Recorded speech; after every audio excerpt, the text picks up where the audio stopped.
Yesu abaho umugisha. Haleluya. Abantu bumva bari maso mwikirize. Haleluya. Haleluya.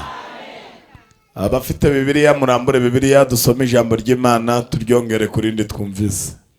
Amen. Kugira ngo ijambo ribe rigwiriye muri twe niko Bibiliya ivuga.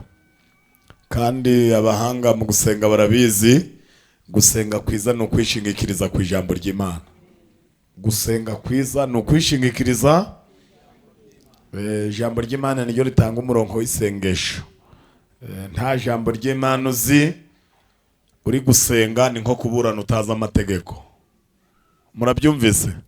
Ni nko kuburana utazi, iyo utazi amategeko mu rukiko hari n'ibyaha ukorera mu rukiko kandi waje nta byaha ufite, ariko kubera utazi amategeko ukagira n'amakosa mu rukiko, bakaba bakubwira bati dukurikije ibyo waburanye byari ukuri, ariko bitewe n'ibyaha wakoreye mu rukiko urafungwa amezi 6, ukabona ufunzwe n'icyo wakoreye mu rusengero. Bibiliya rero iravuga ngo nugera mu nzu y'Imana ujye urinda ikirenge cyawe, urinde n'umutima wawe, kuko iby'ubugingo ariho bigira gute bikomoka. Imana ibaha umugisha. Haleluya.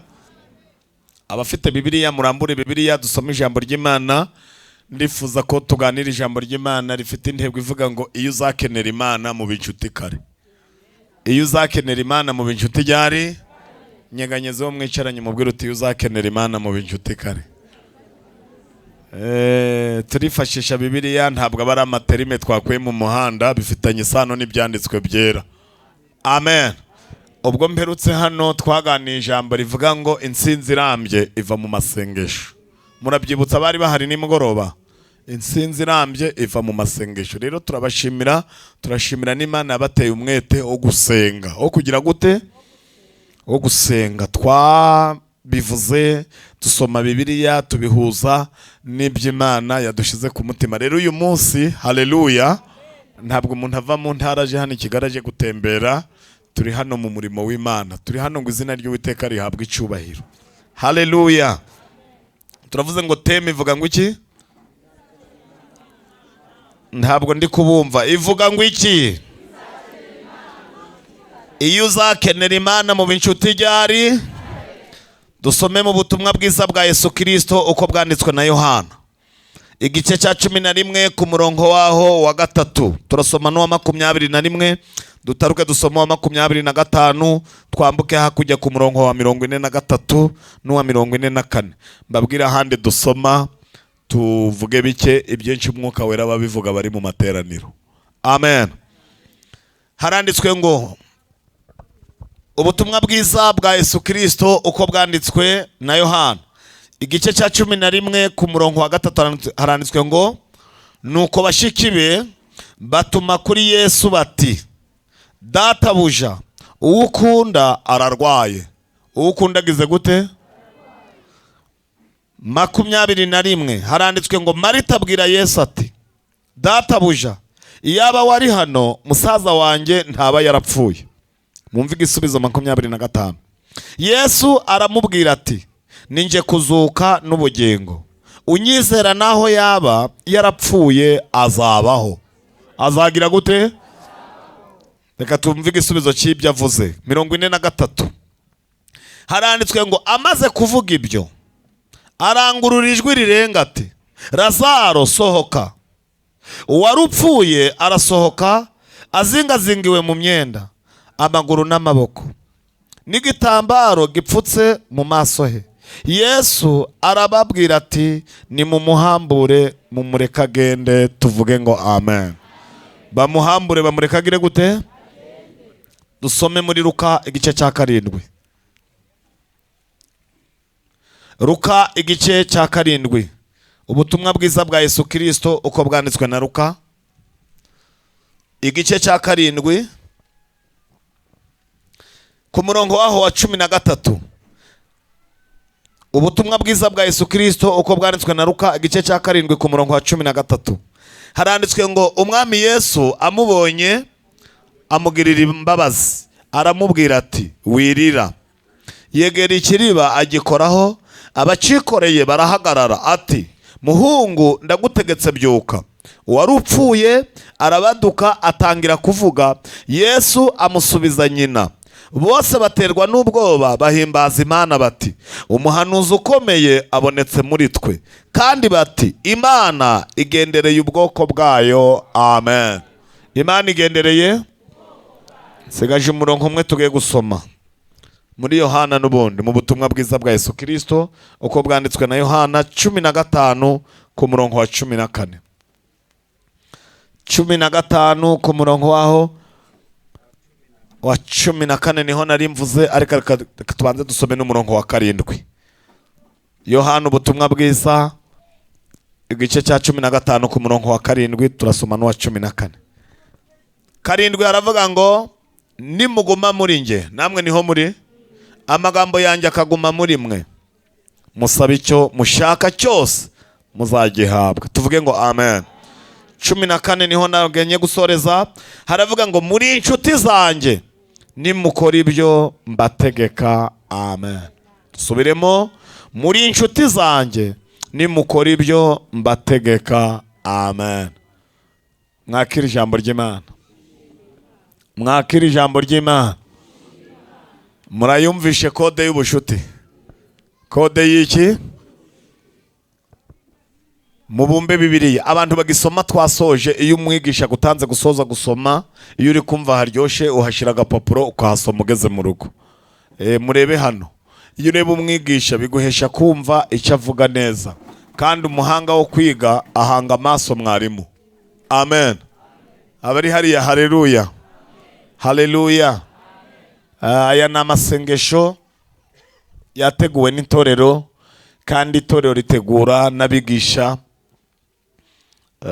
Murabibona ko kuva mu gitondo tugiye kugera ku mugoroba, turi gusatira amasaha y'umugoroba, nta mwanya n'umwe wo gupfa ubusa urimo. Yaba umuririmbyi ari kuvuga ku ijuru, yaba umwigisha, yaba umuyobozi, mbese teme cyangwa se umurongo w'aya masengesho. Haleluya. Muri kugenda mwumva n'Imana iri kugenda idushiriramo na nkunganire. Haleluya. Imana iri kugenda ishyiramo nkunganire, ikaza iti ndi kumwe namwe. Haleluya. Haleluya. Turashimira abigisha bene data, twasanze mwene data ari kuvuga, kandi avuga ibintu byiza cyane bifitanye isano niyo tuzaje. Gukiranuka, gukiranuka. Haleluya. Gukiranuka niyo turufu iry'izindi. Gukiranuka nicyo cyangombwa, yabivuze neza, niyo pasiporo. Kandi ibindi bihugu byose udafite pasiporo, hari abantu bagira n'inzira zapanya kuko biri ku isi, ariko ijuru nta nzira yapanye hari. Mu ijuru nta nzira. Hari igihe umuntu aba adafite pasiporo akazi yaranje, ariko akagera yagize gute? Muvuge ngo ariko ku isi. Ku isi ubu abafite pasiporo baca ku mipaka wa Rusizi uja muri Kongo, Rusizi ya mbere n'iya kabiri, wa Goma. Goma naho hari imipaka, hari petite barriere na grande barriere.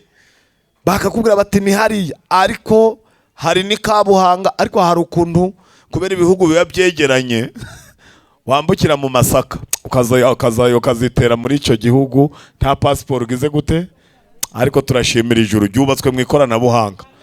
Ijuru ryo ryubatswe mu ikoranabuhanga ku buryo nta panya, nta magendu, nta. Ijuru ryubatse ku ikoranabuhanga rikomeye cyane. Kandi no mu isi ifite abantu bakataje mu ikoranabuhanga ku buryo uko wakwinjira kose bagira gute? Bakumenya.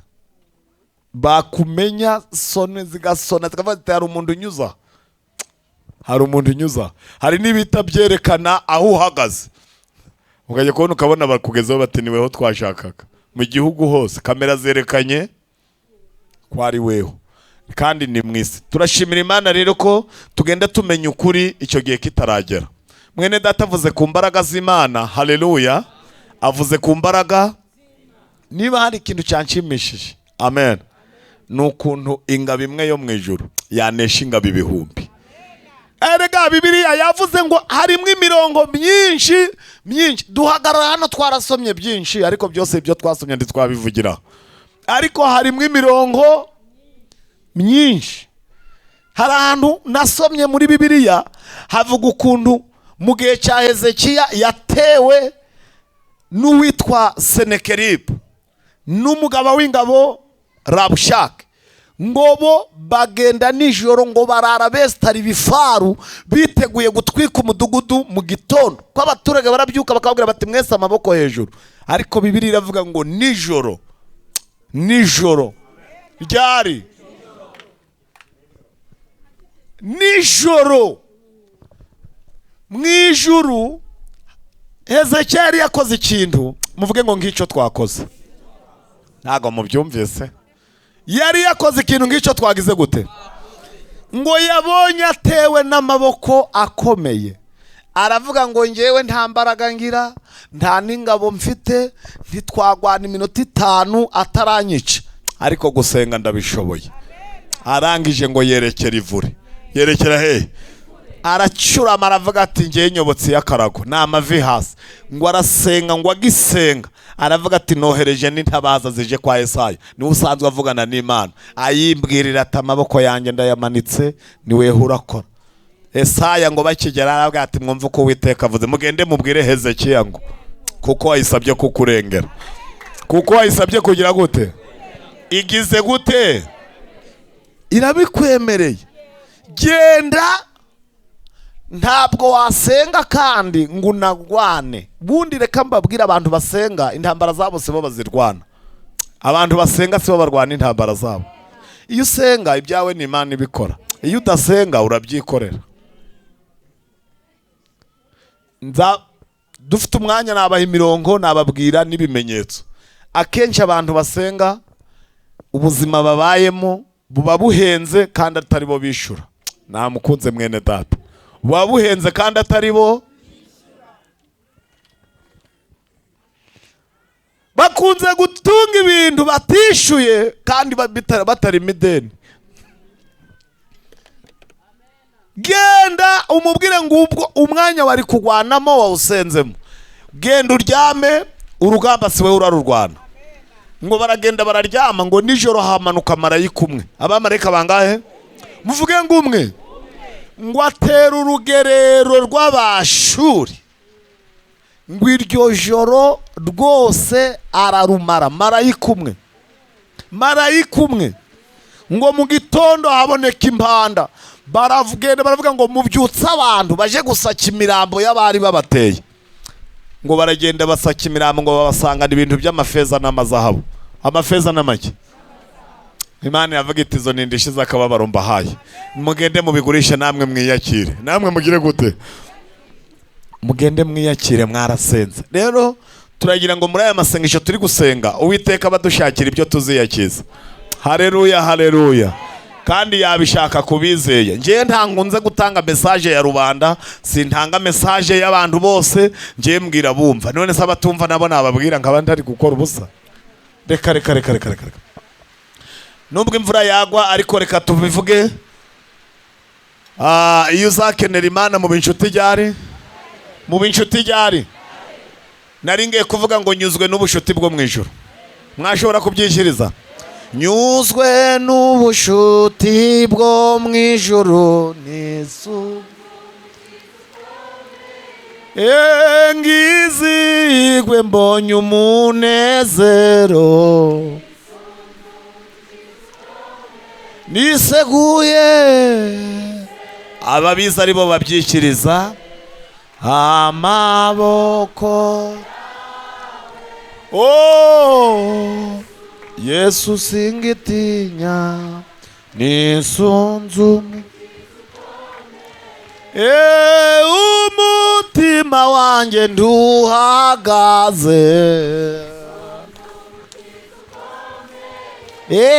ngubwa neza ndi kumwe na Yesu. Niseguye iyi minsi y'amaboko. Yesu singitinya. Niseguye haleluya. Yesu singitinya n'insuti.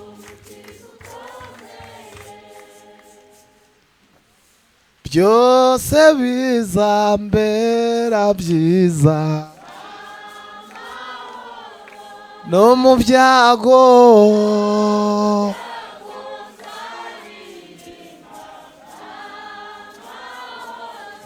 naho ndiho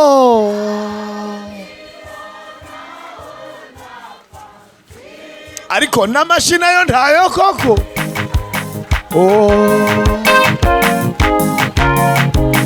Haleluya.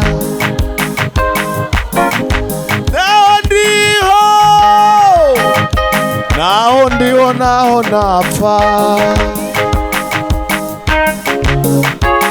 ariko ibyo bintu uri kuvuga ntabwo uri kubyumva.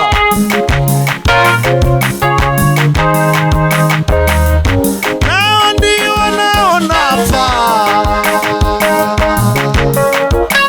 nta kibazo.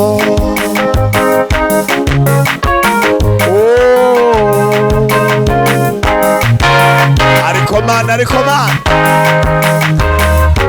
ubwo umwami Yesu ankunda, Yesu ankunda, kubw'imbabazi ze nyinshi,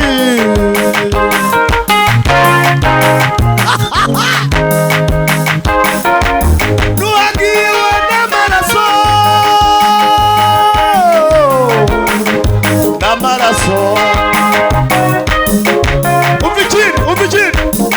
andamfashe n'ukuboko, nuhagiwe n'amaraso,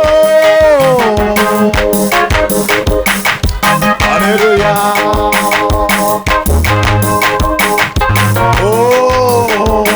Amfashe n'ukuboko muri iyi minsi, naho haza ibyago,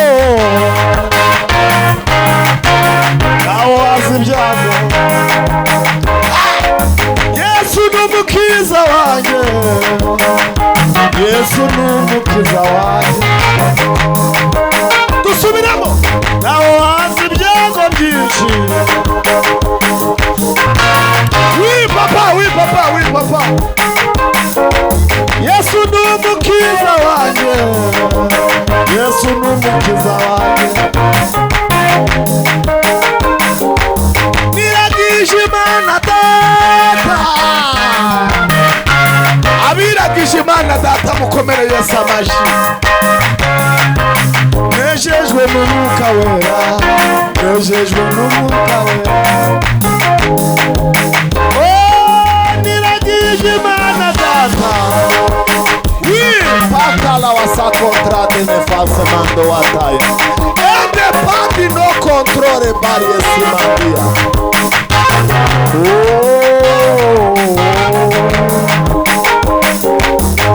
Byose bizambera byiza, byose bizambera byiza, no mu byago.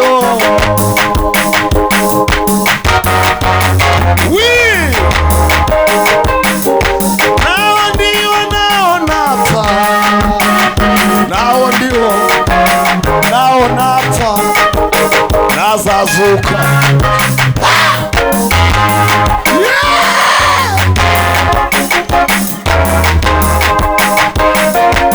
Naho ndiho naho napfa, naho napfa, naho napfa, naho napfa.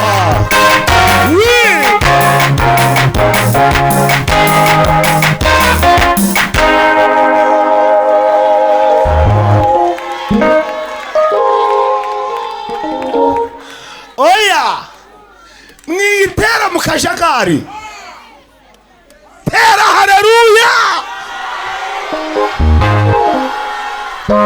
Naho ndiho naho napfa, keto beda deve salida lome.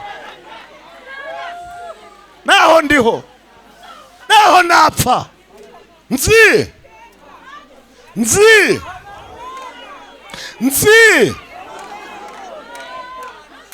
haleluya. Reka mbabwire ijambo ritangaje, nta kintu kiruta icyuzi. Icyuzi nicyo cyo. Yobu yaravuze ngo nzi yuko umucunguzi wanje sinzongera kurusha abigisha ngo babimbwire. Ndabizi Yesu azaza. Iyo uzi ko Yesu azaza uba worohereje abigisha. Icyuzi nicyo kizakurokora ku munsi mubi. Icyuzi nicyo ushyira ku rupapuro ku munsi w'ikizamini. Icyuzi nicyo ushyira ku rupapuro. Nutagira icyo umenya uzaba uhombeje watumiye abigisha. Igihe wicereye mu rusengero utaragira icyo umenya, icyo nzi cyo nuko umucunguzi wanjye ariho.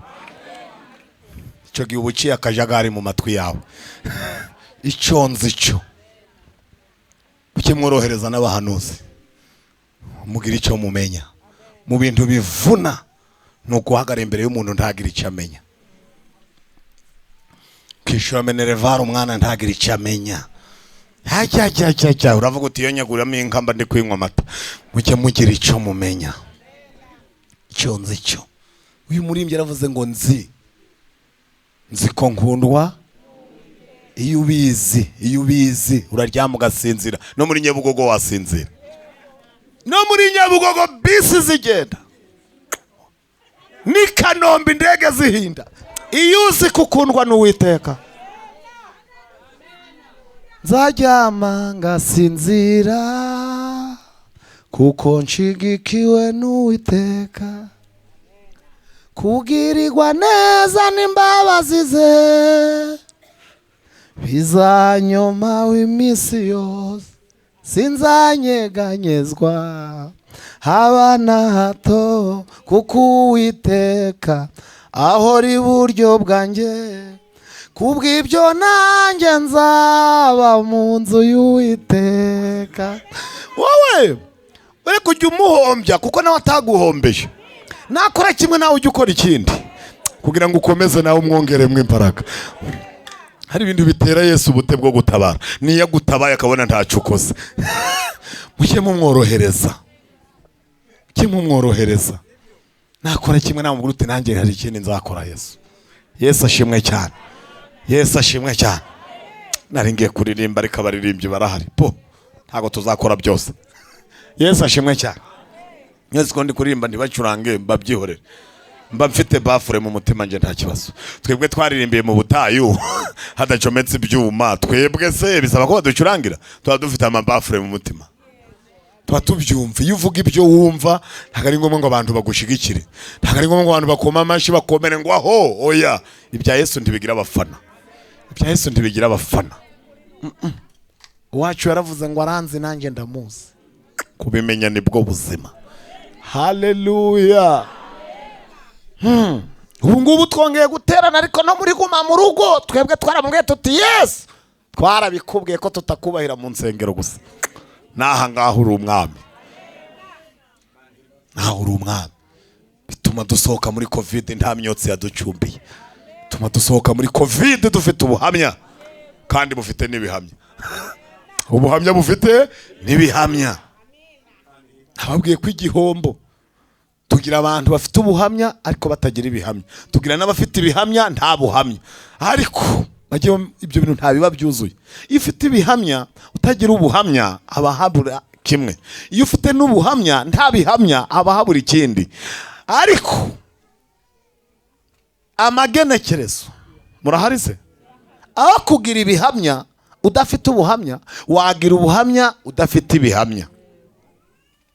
Nubwo nabyo biba bituzuye neza ariko umva barokore ngo kobiri. Ariko ibintu biri byo mubyumva. Bitari byo mujye mubireka. Nubundi twebwe nubwo tuba duhagaze aha ariko ntari twe tuvuga ni Kristo buvugira muri twe. Rero Yesu haleluya. Amen. Umuntu ufite ubuhamya atagira ibihamya ni wa muntu ubukijijwe ariko nta bitangaza Imana ibirakamukorera. kavuga ati yego nyine arasenga ariko nawe nta bukwe afite. Ego sune nyine yego nyine arasenga afite n'amavuta ni n'umukirisitu n'umukiranutsi ariko se ziriya nkweto ni z'umutumishi. Nta kibazo afite ubuhamya ariko nta bihamya. Avuze Imana neza ariko ahandi ataha. Ntabwo hangana n'amavuta afite. Ibyo byo nta kibazo. Ibyo nta kibazo no muri VIP bamwubakira. Ibyo aba ari nta kibazo. Nta kibazo na kompasiyo yamuha amatafari n'amabati. Ariko umuntu ufite ikibazo ni wa muntu ukubwira ati rwose ati by'Imana yambwiye yarabisoje, ati dore iriya etaje ni yanje, ati na ririya shamba, ati ni na modoka nijana abana ku ishuri, ati nini ya modoka ni ya madamu, ati rana ni yanje, ati tuvugana rero, ati cyagiye kera twasenganaga Imana ikabivuga ko izampa amafaranga, ati yarabisoje. Wamaze uti none madamu ati suhuza madamu, ati uwese atuye ati sigo ko atari we narinzi wari ufite uwa mbere yarapfuye, ati oya mfite babiri. Ibaze nawe akweretse ibihamya ariko nta buhamya. Nese umuntu ufite abagore babiri yagiga burogera. Nese yagiga burogera akweretse iby'Imana yagize gute yakoze ariko arangije message nabi. Avuze ibihamya afite byerekana Imana kwikora ariko birangiye ntaki. Ubwo niba ajya kwiga burogera baragira gute baramuheza. Yicare muri ya modoka Imana yagize gute asohoka atariye ko atanyweye ku maraso yande. Ubu nta mwariye mu bitangaza se, nta mwariye mu byo yita ibisubizo. Rero nk'abantu baje gusenga tuba dushaka kugira ngo ibintu byose tubitware ku murongo. Tubabwire turabyemera, abakobwa baba bakeneye abagabo, abasore baba bakeneye inkwano n'amazu, turabyemera abakecuru nabo baba bakeneye abakwe n'abakazana n'abuzukuru, ariko ibyo byose bitware mu nzira nziza uzabibona ugifite ubuhamya. Nubwo mutanyumvisha ariko ndavuze oya nge siko bidasaba abafana, nge ntari ngombwa ngo mubyemere. Iyo mvuze ibiri byo ndabyumva. Iyo mvuze ibiri byo ndabyumva ngo ndari ngombwa ngo musinye ngo yabwirije uwo navugiye mukorera hibereye. Nese ntaraha ahita ambwira ati nicyo. Haleluya. Ibyo muri kwirukaho, ibyo mushaka, nimumara kubibona muzabibona biciye mu zihe nzira. Ese uri kugira Yesu inshuti bitewe n'icyo umushakaho, uzamara kukibona mukomeze mu inshuti. Ariko bene data dukeneye abantu bafite ubuhamya bufite n'iki ufite n'ibihamya, kandi ni bake. Usanganye ibihamya usanga nta buhamya, usanganye ubuhamya nta bihamya afite. Ukavuga uti se turabigenza dute mama wanjye? Umuntu arakubwira ati rwose muri iyi minsi gusenga no kudasenga byose ni kimwe, narayisenze nyihambiraho, ahubwo ntuzi utarabatizwa niwe uri guha cane. Ahubwo ati mu bintu bihenda hahenze ubuhamya. Hahenze iki? Hahenze iki? Ubuhamya burahenze bene data. Ubuhamya ku isoko ntiwabubona muri alimentation. Ubuhamya mu bintu bihenze kuba mpagazaha ni ubuhamya. Timugire ngo mpagazaha kubera ibyo ngiye kubwiriza. Iki urushoro rw'ibyo ndavuga ni iki? Ubu dufite abantu bari bazi kubwiriza bakabwiriza umunsi wose ukarangira, ariko kubera ntaki ibyo bazi byababoreyemo ntibemerewe no kubivuga. Arabiryamana akabyirirwana no ku cyumweru akirirwa ajyana kubera ntaki nta buhamya. Niba hari ibintu mugomba kwitaho n'ubuhamya. Umugereranya yaravuze, yagereranyije ubuhamya babugereranya na pampers. Pampers murayizi bashira ku kibuno cy'umwana. Iyo umwana yisobyemo cyangwa akayitumamo biba bigize gute? Barayifura, barazingazinga bakagira gute? Uko niko ubuhamya bumera. Iyo bwitumyemo cyangwa ukabwihagarikamo ntabwo ushobora kuvuga ngo cyangwa ngo mwakwihanga. No, ni pamperisi, ni pamperisi. Tuzibeshe n'umunsi n'umwe. Ubundi ibindi byose uje urarindisha abazamu, ariko nugera ku buhamya bwawe ubwirindire. Uburinde kuko hari ibintu batarindisha rubanda. Iyo bihenze urabyirindira. Ubuhamya ni wowe ukwiriye kugira gute? Kuburinda. Uko waba umeze ngo cyangwa ufite amavuta ngo ku rwego rwo hejuru, no, ibeshe ubuhamya bwawe ubwanduze zero. Ariko kimwe mu bushuti dufitanye na Yesu ni ukudufasha kurinda ubu buhamya. Mu bushuti dufitanye nande naye. Iyo tumaze kuvuga teme, iminota yose baduhaye turayikoresha, ntabwo ntabisha birimo. Umwanditsi w'umuhanga ni Salomo yaravuze ngo byose byarumviswe. Iyi niyo ndunduro y'ijambo ry'Imana. Byose byarumviswe. Ubu turi mwisubiramo kugira ngo ikizameni kizabe, nta muntu n'umwe uvuga ngo ndiyabonye umwanya. Turi mwisubiramo ry'amasomo, twarize twarabyize. Turi mu mahirwe ya kabiri, mwene data niko yavuze. Icyo rero bivuze ni iki? Haleluya, haleluya. Iyo uzakenera Imana mu inshuti kare, mu inshuti ryari, mwabigezeho, mwabikemuye uku kuza gusenga. Reka mbabwire, twebwe twatangiye kuja turaza gusengera muri uyu mujyi wa Kigali. Ntabwo turi bakuru cyane, ariko igihe tumaze twabonye byinshi. Twatangiye kuza gusengera muri uyu mujyi wa Kigali muri za 2006. 2000 na kangahe? 2006. Abantu babaye muri uyu mujyi bari mu itorero. Hari ibintu bikomeye cyane, hari ibihe ububyutse bwahereye muri za 9 na 7, buraza za 2003. Ntabwo uyu mujyi wabagamwe abantu benshi, niho abantu bari bakiva mu cyaro bakimuka muri za 2000 bakiza, amatorero menshi, ugasanga abantu bari gusenga cyane. Icyo gihe rero za 2005, 2004, 2005 abantu bakundaga ubuhanuzi, ntibakunda ijambo ry'Imana. Abantu babizi barabizi. Iyo bagutumiraga ntubakoreho, ntubabwire ngo Imana iravuze, ngo baravugaga ngo ntazagaruke. Kugera ku rwego, ariko ibyo bintu byage biviramwe ibibazo abahanuzi. Abaki? Ndabatangariza ko abantu bahanuye icyo gihe, bari abahanuzi icyo gihe bagihanura. Ubu nimbagwa zasigaye. Kuko iyo wahanura ibintu mu materaniro umuntu umwe bigasohora, ntabemeraga kusubira mu cyaro. Umuntu umwe yahitaga kujana iwe, mumuntize nanjye mumuntize, mumumpaje kundebera. Bikarangira baguhererekanyije, ukazaja kugaruka ku rusengero utakiri muzima. Abantu bari kwerekwa bati byararangiye, yaguye iyo yagiye. Hari abantu baje muri uyu mujyi ari abagabo, barasize abagore mu cyaro, ntibasubira kureba abagore, bagumino. Hari n'abaje ari abagore bari bafite abagabo n'abana, bageze ino bakajya bavuga ko ari abakobwa, ntibasubira iwabo. Hari n'abaje ari abakobwa, ntibagira gute?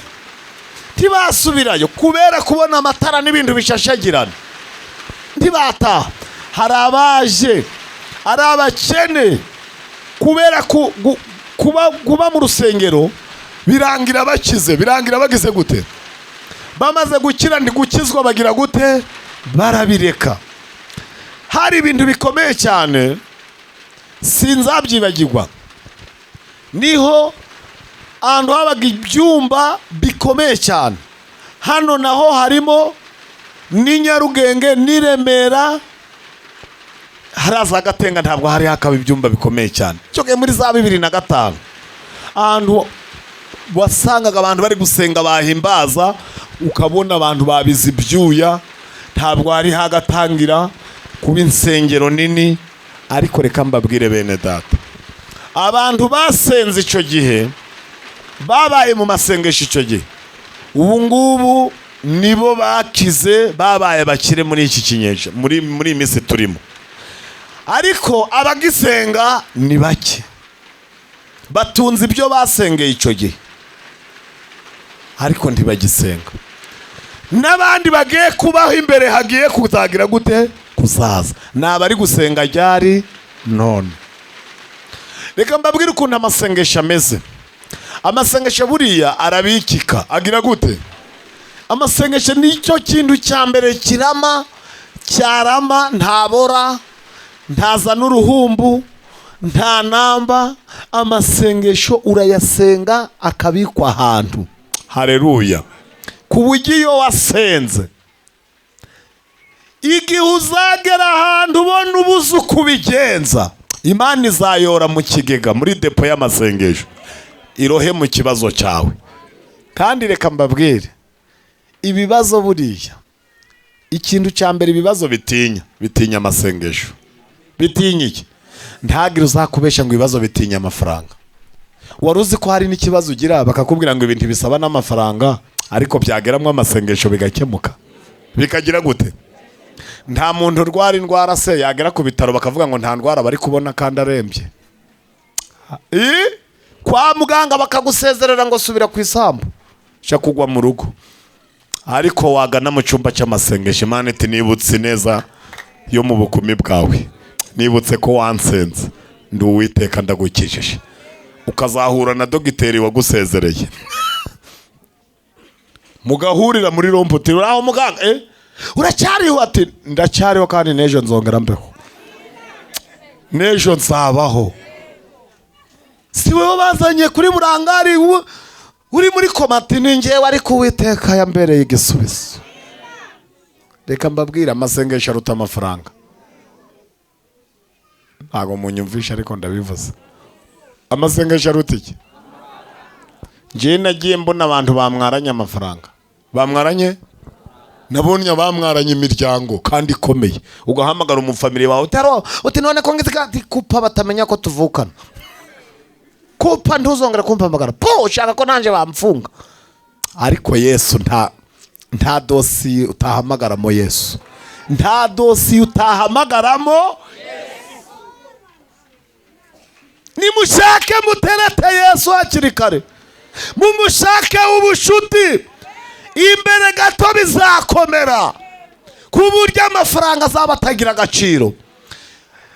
Imiryango itagira agaciro. Ariko Yesu azaba ari gukora. Azaba ari kugira gute? Imana imfashe. Abasenga mu nsengere, ibintu Yesu yambwiye ngo mvuge musenge mbivuge mwuka byaramo. Kandi ni umuti w'ibibazo. Haleluya. Haleluya. Ndagira ngo mbabwire bene data, nshuti z'umusaraba. Hari umuririmbyi yavuze, waririmbye aravuga ngo nkugire inama, shaka Yesu. Shaka nde? Shaka nde? Niwe wenyine muzinjirana. Niwe wenyine muzinjirana. Hari aho umugore yinjira umugabo agasigara. Hari aho umugabo yinjira umugore akagira gute? Ariko wewe na Yesu mukaba. Yesu nta situation nimwe wajyamo ngo Yesu asigare. Ngo Yesu agire gute? Nubwo haba ari mu biro bikomeye, bavuze ngo injira wenyine, vuga uti ninje na Yesu. Yesu tambuka tujemo. Kandi Yesu se yirwa niyo haba ari intebe imwe, wewe na Yesu muri ukwakiyagira ngo akwakiye wenyine, naho akwakiranye nande?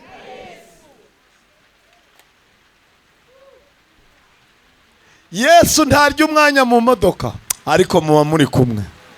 Yesu ntarya umwanya mu ndege, ariko muba uratega na Yesu ukamutegera, ukavuga uti sinshaka gusigara Yesu. Iyi modoka turi kumwe ntuyiburemo. Komva yera ati hajamo 5 gusote, nta kibazo Yesu ni wa 6. Haleluya. Haleluya. Bibiliya igaragaza abantu batigeze bamenya agaciro ka Yesu n'abantu bamenya agaciro ka Yesu. Haleluya. Muramfasha niba muri kumva imvura itari kuturogoya? Abinyuma muri kumva? Murakoze cyane. Abo ira hirya muri kumva? Reka mbabwire. Haleluya. Haleluya. Hari abantu bamenya agaciro ka Yesu n'abandi ntibakamenya. Hari umukobwa umwe yigeze kugira ubuzima, ngo agira ubuzima, aba umuntu w'iterambere, yiga amashuri menshi, nyina ari umurokore. Arangije ajya kwiga hanze ariko yiga mu Buhindi kubera kunze kugira ibigirwamana cyane. Ahura n'urungano rwe rw'abasore n'inkumi, iby'ubukristo babimukuramo, bagera ku rwego bamubwira bati buri muntu agomba kuba afite Imana areba akoraho avugisha akayibwira nabyikamo, mbese bamuremera ikigirwamana. Arangiza amashuri yarakundanye n'undi musore nawe ufite icyo kigirwamana, babanira iyo ngiyo, bahita we yari afite akazi ariko aramubwira ati sinabana nawe ntaramenya iyo uvuka. Ubwo uvuka mu Rwanda tubasura iwanyu. Baza mu Rwanda, bageze hano i Kanombe, bafata imodoka, bakodesha imodoka. Umukobwa yarazanye umukwe iwabo, barahagera. Nyina na se rero bari baraho, hari abantu baciye bugufi, ariko Imana yarabahereye umwana ubwenge mu ishuri. Barasenze, Imana irabibabwira. Bageze iwabo hari mu cyaro, nyina yari yatumiye abantu b'abanyamasengesho, basenganye Imana ibivuga ku mwana waziga. Bagera aho ngaho, bagiye kubona babona ahingutse yambaye ubusa, yambaye nk'ubusa nka babandi mubona Kabera yavuze ati aho muzabona muzakore hasi mutera amabuye. Mbese yambaye, ababyeyi bapfuka mu jisho, baravuga bati si uyu ni umwana wize recode dimanche, uyu ni umwana wabaye mu masengesho, ni umuntu wize Imana ivuze. Hari igihe umuntu yifata ukabona ntahesheje Imana icyubahiro kandi Imana yaramwihesherejeho. Urabyumva? Imana ni kwihesherezaho icyubahiro, nawe uzayihesha iki? Urakoze cyane. Abantu barababara, ariko n'ubundi bati mwitangara tumwakirane n'umukwe. Barakira, bavuza impundu kuko umukwe yaje. Igihe kigeze bararya, bamaze kurya umukobwa atari ko twebwe kwara kugira ngo mbereke fiance wanje, n'ubundi turagiye, akora akazi, ntabwo turi burare. Akareba akavuga ati subu hano twarara hehe kubera ubwirasi. Ariko mama we aravuga ati rero nararitse abandi bantu twasenganye, reka dushimire Imana ko abonye fiance, ibindi tuzaba tubikubwira dufite ku mutima. Barangije barabasengera, basenga bakabona we ntari gusenga, basenga bakabona umukwe wabo ahubwo we n'umusheri we bari guseka, bahita bamenya ko yaguye. Barangije bati rero ubwo mugiye, babaha igitoki, babaha ibirayi, babaha n'imbuto, amasaka, ibishimbo, nyine bya kibyeyi by'umuco. Arangije aravuga ati ariko mumpe umwana wo kujya arakora mu rugo, aramfasha umwana igihe ndi ku kazi. Yari atwite. Ndakura umwana muri famiye bamuha umwana w'umukobwa ngo ajye kuba umukozi we. Bari kujya mu modoka, ubwo umukwe aratwara, n'uwo mukobwa nawe yicara mu modoka, umukozi wabo yicara inyuma. Bari kubasezeraho, mama waramubwira ati sawa mugenda amahoro mujane na Yesu. Umukwe araseka ati ariko mujane na Yesu. Umukobwa aravuga ati umva mama, ati niba ari ya nshuti yawe, nje na sheri uretse uyu mukozi dufite gusa, nta wundi turahari ifute. Ngo nta wundi baraha iki? Nta wundi twahari ifute. Niba ushaka kumutegera umutegera indi modoka. Umukecuru ati mujane na Yesu. Baranga, baravuga bati nta wundi muntu dukeneye muri iyi modoka. Umukecuru ati mwana wanje, nawe koko ntabwo uzi ibyo Yesu yadukoreye, ntabwo uzi ko Yesu yatugiriye neza. Umukora mubaza ati mama wari kukubwira ngo ari kunyibutsa ngo ibintu Yesu yadukoreye ngo yatugiriye neza. Kubera ko uwo mukwe watarazi Yesu, aravuga ati ariko kuva mukecuru asa n'usabiye Yesu rifute.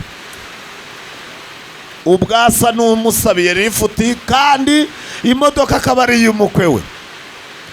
Wareka tukamutwara tukagira gute? Wareka tukamutwara ubwo ari mama wawe umusabiye rifuti. Umukobwa n'amafiyeri menshi ati keretse naje muri buto. Ngo naje muri buto. Umukwe ati hano inyuma ko ari umwanya, wareka uwo Yesu wa mama wawe akicara inyuma ayicarane n'uyu mukozi. ubwo umukobwa babwiye mama we ngo umukwe wawe aremeye ngo ngaho naje inyuma ku ntebe z'inyuma. Umukecuru aravuga ati mwana wanje, Yesu aho yagenda hose ntavunda, mupfa kwemera akagenda muri iyo modoka.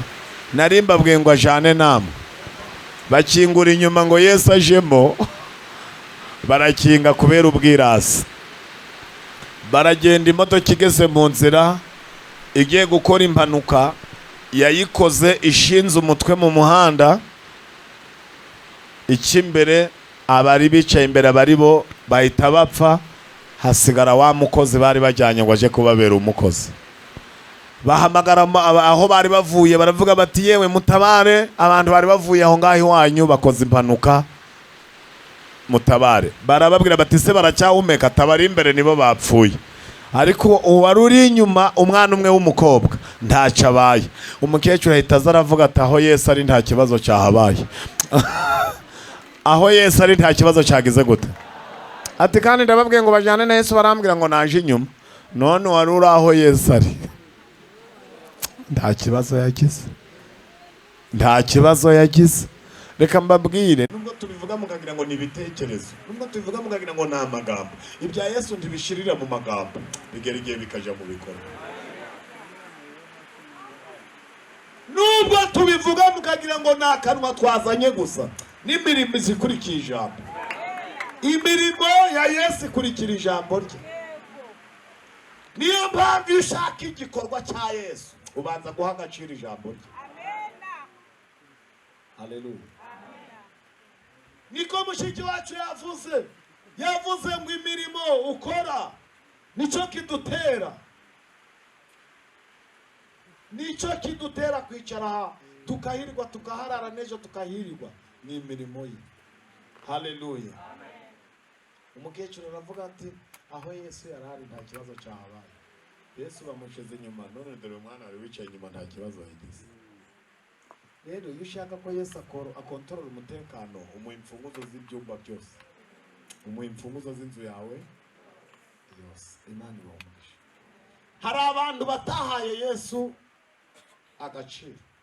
Yesu yaje mu isi, haleluya, kubera ko mu isi bose bari barushe.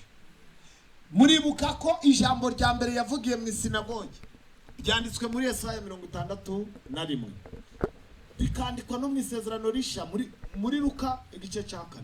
Yaravuze ngo umwuka w'Uwiteka ari kuri njye, yanjeho ngo mbwirize ubutumwa bwiza, menyesha abanyabyaha ko yari umwaka w'iki w'imbabazi. Aravuga ngo mbwire n'ibisenzegere, bibwire ko naje. Aravuga ngo mu cyimbo cy'ivu zabaha amavuta. Bivuga ngo yaraje kuvunja, yaraje kugira gute? Yari ibyo yaraje kutuvungira.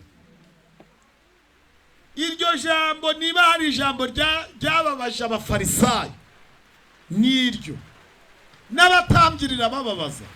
Abatambyi bari baramenyeye ko uwakoze icyaha asa n'ikimasa, asa n'iki? Ibimasa n'amapfizi n'amasekurume. Yesu barabisezereye, aravuga ati umuntu wese unyizera ugira gute? Azababarirwa nta kimasa mutumye. Icyakora uwo nzababarira ibyaha nzamutuma ituro aje kuyereka abatambyi, agenda turi. Urukumva abatambyi nabo ko badahombye, igiseke cyabo kirabonetse. Yesu ibintu byose yarazi kubishyiramo neza. Iyo utabyumva neza ugira ngo birapfuye, ariko iyo ubiteze amatwi ibya Yesu biracurukuye, ibya Yesu birimo neza. Haleluya, haleluya. Bibiliya ivuga ibintu byiza cyane. Yesu akimara kuvugira ijambo yarivuze atangiye umurimo. Muribuka ko yahise arambika umuzingo aragenda, ngo benshi baramukurikira. Benshi bagira gute? Baramukurikira. Atangira kubwiriza ubutumwa bwiza, atangira kuja mu birorero. Mu birorero nimo yageze i Dekapole, asanga umuhungu wabaga mumva, wabaga hehe? Yesu amukuramwo abadayimoni biroshe mu ngurube ziriyahura, ariko umuhungu atangira kwamamaza ubutumwa bwiza. Icya kabiri, Yesu ngo buri mudugudu wose yajyagayo, ahantu yahereye ni Galilaya. I Galilaya niyo bitaga y'abapagani, niho yagiye kurayo bitwa ba Petero, na ba Yohana na ba Yakobo. Amaze kubazana ngo akomereza ko ahantu rero byagoreye biba ibibazo ni Betaniya. Hehe i Betaniya byamubereye ibibazo ngo yageze i Betaniya ari kumwe n'abigishwa. Abaravuze ati mwihane. I Betaniya ngo ageze yasanga utari umusinzi ni umusambanyi, utari umusambanyi ni umurozi, utari umurozi araragura, utaragura araraguza. Ngo agiye kuvuga ubutumwa baravuga ngo uretse no kwanga ubutumwa bwawe nawe turakwanze, uretse no kukwanga gusa mu mutima tugiye kuguha n'ikosora n'ibimenyetso. Ngo bose begura amabuye. Begura iki? Ngo bamutera amabuye, bayamuterana n'abigishwa be. Baravuga ngo ntabwo tukwemera uri mwene Yosefu. Yesu ngo arirukana abigishwa kubera kukwepa amabuye. Ariko ngo aho ngaho i Betaniya rubanda rwamutereye amabuye. Ngo habagaho famiye. Habagaho iki? Famiye y'abana batatu batagira se na nyina. Ngo habagaho famiye irimo abakobwa babiri, Mariya na Marita, ngo na musaza wabo witwa Lazaro. Ngo bahagarara ku musozi baravuga bati yemwe ayo makosa mukora ntabwo azabahira. Ibyo bintu mukora niba umuntu mutemeye ibyo ababwiye ntabwo ari ngombwa ngo mumutere amabuye. Ibintu mukora ntabwo ari byiza. Abandi bati muceceke mwe muri abana ntacyo mwatubwira turi abagabo bakuru. Abana baravuga ngo nubwo tubabwiye ntimubyumve, ariko twebwe mu rugo iwacu nitwe dufite icyangombwa cyo butaka.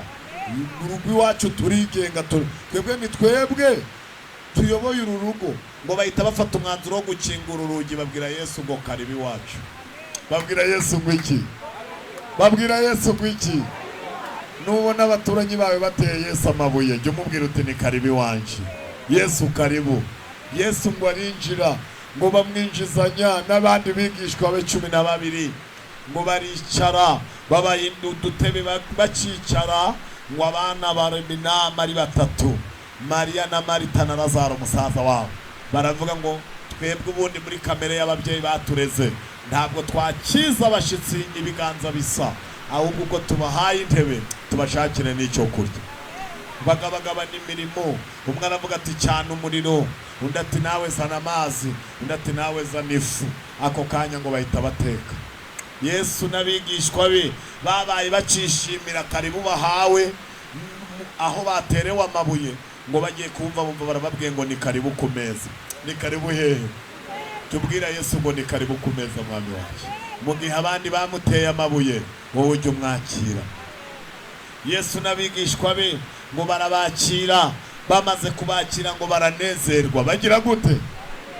Banezerewe. Yesu atangazwa n'ukuntu abagabo bakuru bamuteye amabuye n'abagore b'ibishongore bamwanze, ukuntu abana batoya ari bo bamwakiriye.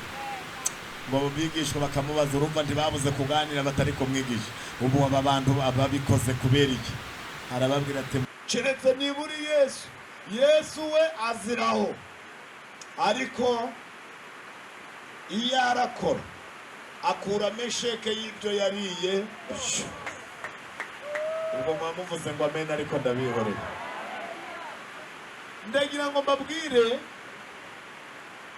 Bibiliya igenda ivuga bike niko Yohana yavuze. Yaravuze ngo ibyo Yesu yakoze ntabwo byose babyandika, ariko mu buryo bw'umwuka turatekereza. Mu isi y'umwuka turabitekereza.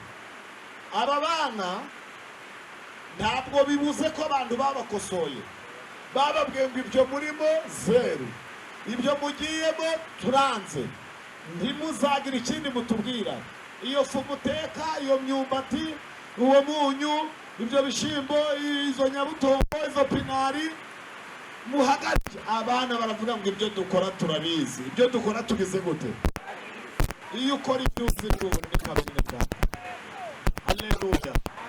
Iyo ukora ibyuzi ntabwo uvunika. Baravuga ngo mutureke tubikore nta kibazo.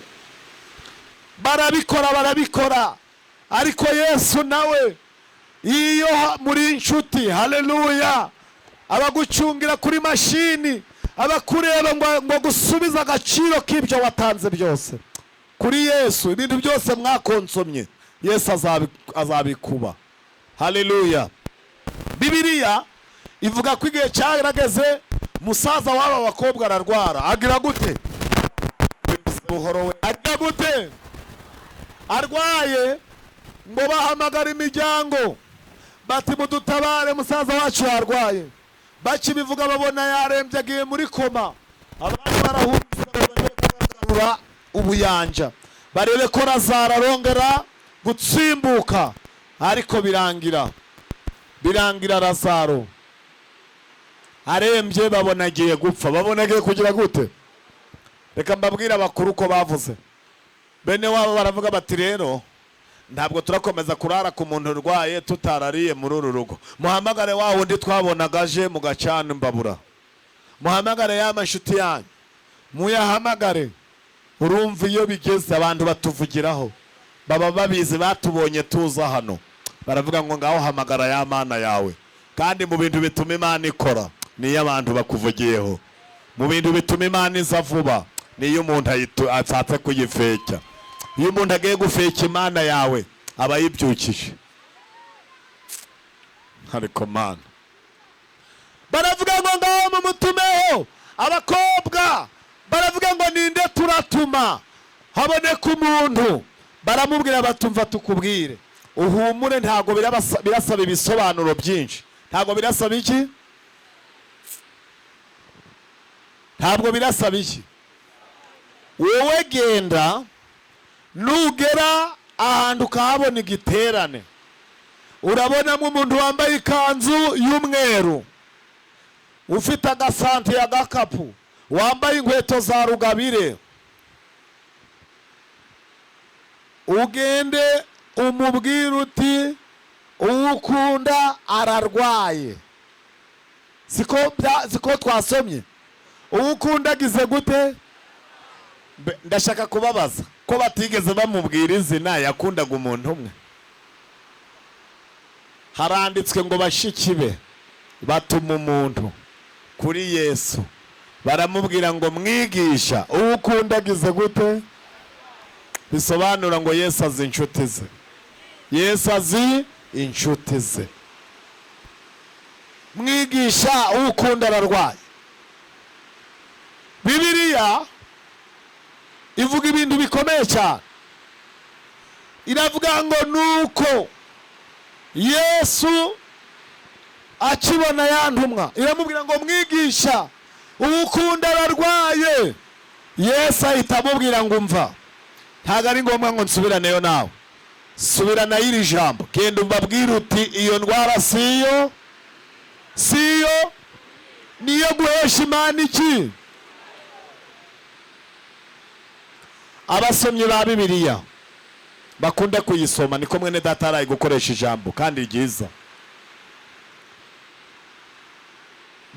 Uyu muntu yasubiyeyo agenda yiruka kubera iryo jambo Yesu avuze. Ni nko kugerayo akababwira ati mutere haleluya, mbabwira uko Yesu avuze. Abandi batera haleluya kandi Lazaro arembye. Baravuga ngo Yesu aravuze ngo iyo ndwara siyo kumwica, muvuge ngo amena. Abandi bose batera haleluya. Ngo akimara kuvuga iryo jambo Lazaro agira ate? Agira ate? Ntabwo ndi kubumva. Lazaro agira ate? Kandi Yesu avuze ko iyo ndwara atari yo kugira gute? Aha rero, aha ngaha niho itorero rigeze muri iyi minsi. Yesu avuze ko iyo ndwara atari yo kumwica, kandi ukabona arapfuye. Wabigenza ute? Ubwo abashinyaguzi baravuze ngo amba batuye umupfumu mwabaye inshuti, kwahushije abizikanye n'inzozi ze. Abandi bati ntitwababwiye ko ari umwesikoro. Abandi bati ntitwabivuze. Iyo ashobora ntavuge ko atari yo kumwica, agashobora agapfa nk'abandi bapfuye.